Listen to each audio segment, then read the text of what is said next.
मित्रांनो, देशातील तरुण आज स्वतःला कॉकरोच का म्हणून घेतोय माहिती आहे? कारण या सिस्टीमने त्याला माणूस म्हणून जगूच दिलं नाही.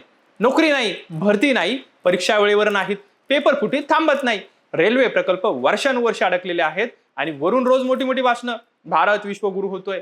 पण प्रश्न असा आहे की कसला विश्वगुरु? ज्या देशात लाखो विद्यार्थी रात्रभर अभ्यास करून परीक्षा द्यायला जातात आणि दुसऱ्या दिवशी कळतं पेपर फुटला. ज्या देशात भरती निघते पण कोर्टात अडकते. ज्या देशात नोकरी मागता मागता तरुणाचं वय संपतं, त्या देशातील तरुण जर संतापला तर चुकीचं काय? आणि म्हणूनच आज कॉकरोच जनता पार्टी नावाची गोष्ट व्हायरल झाली आहे. काही लोक म्हणतायत यामागे मोठी ताकद आहे, कुठला तरी राजकीय पार्टी आहे, कुठला डीप स्टेट आहे. पण जरा डोळे उघडून बघा, हा देशातील तरुणांचा संताप आहे. हा त्या विद्यार्थ्याचा आवाज आहे ज्यांनी फॉर्म भरले, फी भरली, अभ्यास केला, पण बदल्यात त्यांना काय मिळालं? पेपर फुटी, भ्रष्टाचार आणि फक्त आश्वासनं. आणि म्हणूनच आज आपण या कॉकरोच जनता पार्टीबद्दल बोलणार आहोत. नेमकं काय आहे हे प्रकरण. नमस्कार, मी आपल्या सर्वांचा मित्र अक्षय ताटे आणि आपण बघतायत सत्य पे सत्ता. प्रश्न तुमचे, आवाज आमचा. आज देशातील प्रत्येकाचे तोंडात एकच नाव आहे, कॉकरोच जनता पार्टी. मित्रांनो, आजचा तरुण सोशल मीडियावर मीम का बनवतो माहितीये? कारण त्याला वाटतंय की त्याचा आवाज कोणी ऐकत नाही. तो शांतपणे बोलला तर दुर्लक्ष केलं जातं, आंदोलन केलं तर लाठीमार होतो आणि प्रश्न विचारले तर देशद्रोही ठरवलं जातं. मग तो व्यंग करतो, टोमणे मारतो, मीम बनवतो. कारण जेव्हा लोकशाहीमध्ये सामान्य माणसाचा आवाज दाबला जातो तेव्हा व्यंग हेच शस्त्र बनतं. आणि कॉकरोच जनता पार्टी ही त्याच व्यंगातून जन्माला आलेली एक पार्टी आहे. तोच कॉकरोच ज्याला पाहताच आपण चप्पल उचलतो, पण कितीही मारलं तरी तो पुन्हा कुठल्या ना कुठल्या कोपऱ्यातून बाहेर येतो. आजचा तरुण स्वतःला तसाच समजतोय. सिस्टीम त्याला जपतोय, अपमान करतय, दुर्लक्ष करतय, पण तरी तो पुन्हा उठतोय, प्रश्न विचारतोय, आवाज उठवतोय. आणि मित्रांनो, या सगळ्या मागे सर्वात मोठं कारण काय माहितीये? शिक्षण व्यवस्थेची झालेली दुर्दशा. लाखो विद्यार्थी आईबापांच्या पैशावर कर्ज काढून गाव सोडून शहरात जाऊन अभ्यास करतात. आई सोनं विकते, बाप शेत गहाण ठेवतो, मुलगा दिवस रात्र अभ्यास करतो, पण परीक्षा झाल्यावर कळतं पेपर आधीच विकला गेलाय. मग तो विद्यार्थी काय करणार? त्या विद्यार्थ्याचं काय, त्याच्या आई बापाचं काय ज्यांनी सोनं गहाण ठेवलं, जमीन गहाण ठेवली, त्याच्या स्वप्नांचं काय? आणि म्हणूनच आज देशातील तरुण स्पष्टपणे म्हणतोय की शिक्षण मंत्री धर्मेंद्र प्रधान याचा राजीनामा द्यायलाच हवा. कारण जर विद्यार्थ्याचं भविष्य सुरक्षित ठेवता येत नसेल, पेपर फुटी थांबवता येत नसेल, भरती प्रक्रिया पारदर्शक ठेवता येत नसेल, तर त्या खुर्चीवर बसून फायदा काय? फक्त प्रेस कॉन्फरन्स घेऊन, ट्विटरवर पोस्ट करून आणि भाषण देऊन देश चालत नाही. देश चालतो तरुणांच्या विश्वासावर. आज तो विश्वास गमावलेला दिसतोय. आता रेल्वेचा प्रश्नच बघा. महाराष्ट्रातील विशेषतः मराठवाडा, विदर्भातील लोक कित्येक वर्षापासून रेल्वेच्या नावाने फसवले गेलेत.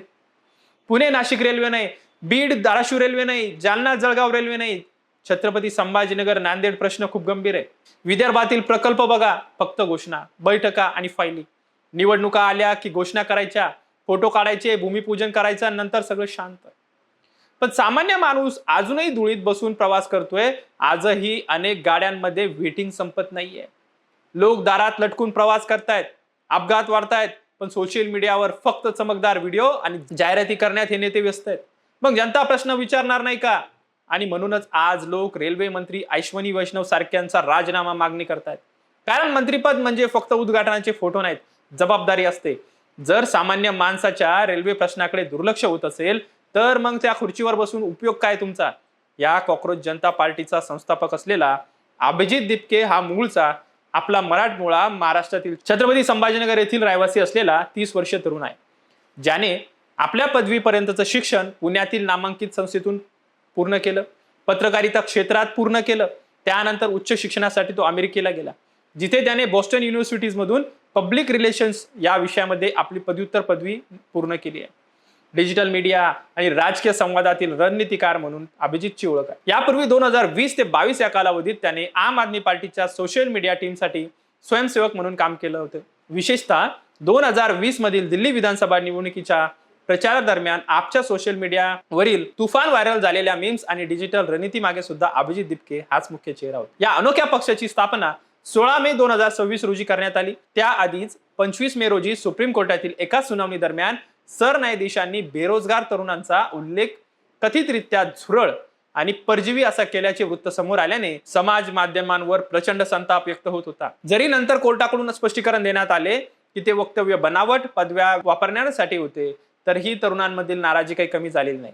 या अपमानास्पद भाषेला विरोध म्हणून अभिजितने सर्व झुरळांनी एकत्र झाल्यास काय होईल असा उपरोधिक सवाल करत सोशल मीडियावर एक गुगल फॉर्म शेअर केला. अवघ्या 48 ते 72 तासात या पक्षाने सोशल मीडियावर धुमाकूळ घातला. इंस्टाग्रामवर लाखो फॉलोअर्सचा टप्पा पार करत या मॉक पक्षाच्या सदस्यत्वासाठी सदस्य झालेले जवळपास 4 लाख अधिक बेरोजगार व त्रस्त तरुणांनी नोंदणी केली आहे. तसेच इंस्टाग्रामवर फॉलोअर्सचा आकडा जवळजवळ 11 मिलियन पार झालाय आणि हा आकडा वाढतच चाललाय. यावरनं सिद्ध होत आहे की तरुणाला किती बदल अपेक्षित आहे आणि बदल होणार आहे. मित्रांनो, ही कॉक्रोच जनता पार्टी फक्त मजाक नाहीये. हा त्या तरुणांचा राग आहे ज्यांना वाटतंय की सिस्टीम त्यांची थट्टा करते. एकीकडे करोडो रुपये जाहिरातींवर खर्च होतात, दुसरीकडे विद्यार्थ्यांना परीक्षा केंद्रावर पाणी मिळत नाही, एकीकडे बुलेट ट्रेनची स्वप्न दाखवली जातात, दुसरीकडे गावातल्या रेल्वे लाईन्सला अजून कागदावरच आहे. एकीकडे नेत्यांना निवृत्तीनंतर राज्यसभेच्या जागा मिळतात आणि दुसरीकडे तरुणांना इंटरव्ह्यूची डेटही मिळत नाही. आणि म्हणूनच आजचा तरुण म्हणतोय, आम्हाला भाषणं नकोत, उत्तर हवंय. आम्हाला भाषणं नकोत, उत्तर हवंय. बेरोजगारीवर उत्तर हवंय, पेपर फुटीवर उत्तर हवंय, रेल्वे प्रकल्पावर उत्तर हवंय. कारण हा देश फक्त नेत्यांचा नाही, हा देश त्या विद्यार्थ्यांचाही आहे ज्यांनी आयुष्य घालवलंय स्पर्धा परीक्षांमध्ये. आणि सरकारांनी एक गोष्ट लक्षात ठेवली पाहिजे, हा फक्त सोशल मीडियाचा ट्रेंड नाहीये, हा आतून उकळणारा राग आहे. हा राग मीमच्या स्वरूपात बाहेर येतोय. उद्या आंदोलनाच्या स्वरूपात जर बाहेर आला तर काय होईल? कारण ज्या एका पिढीचा संयम संपतो तेव्हा इतिहास बदलतो. आणि म्हणूनच आज देशातील तरुण स्पष्ट सांगतोय, शिक्षण व्यवस्था वाचवायची असेल तर धर्मेंद्र प्रधानचा राजीनामा घ्या, रेल्वे प्रश्न सोडवायचे असतील तर अश्विनी वैष्णवचा राजीनामा घ्या, आणि सर्वात महत्वाचं म्हणजे देशातील तरुणांना गृहीत धरणं बंद करा. कारण जनता आता सगळं पाहते, समजते आणि प्रश्न सुद्धा विचारते. बाकी तुम्हाला काय वाटतं? हा फक्त इंटरनेटचा तमाशा आहे का की नव्या पिढीच्या संतापाचा स्फोट आहे? कमेंटमध्ये नक्की कळवा. कॉक्रोच जनता पार्टीबद्दल आपल्याला काय वाटतं नक्की कळवा. आणि अशाच महत्त्वपूर्ण माहितीसाठी बघत राहा सत्य पे सत्ता. धन्यवाद. 2 महिन्यानंतर सिंगापूर ब्रांचला प्रमोशन होतंय तुझं. कॉंग्रॅच्युलेशन्स. काय ग, तुला आनंद नाही झाला? मॅडम, तुम्हाला माहितीच आहे की मला पीसीओडीचा त्रास आहे. दिवसभर फटीग असतो, सारखा मूड स्विंग होतो. उगाच एवढी जबाबदारी कशाला घ्यायची? अगं, एवढं सिरियस नाहीये ते. त्यावर सोपा उपाय आहे, डॉक्टर चाटेज होमिओपॅथी क्लिनिक. अगं, किती जणींनी तिथे उपचार घेतलेत. महाराष्ट्रात अनेक ठिकाणी त्यांच्या शाखा आहेत.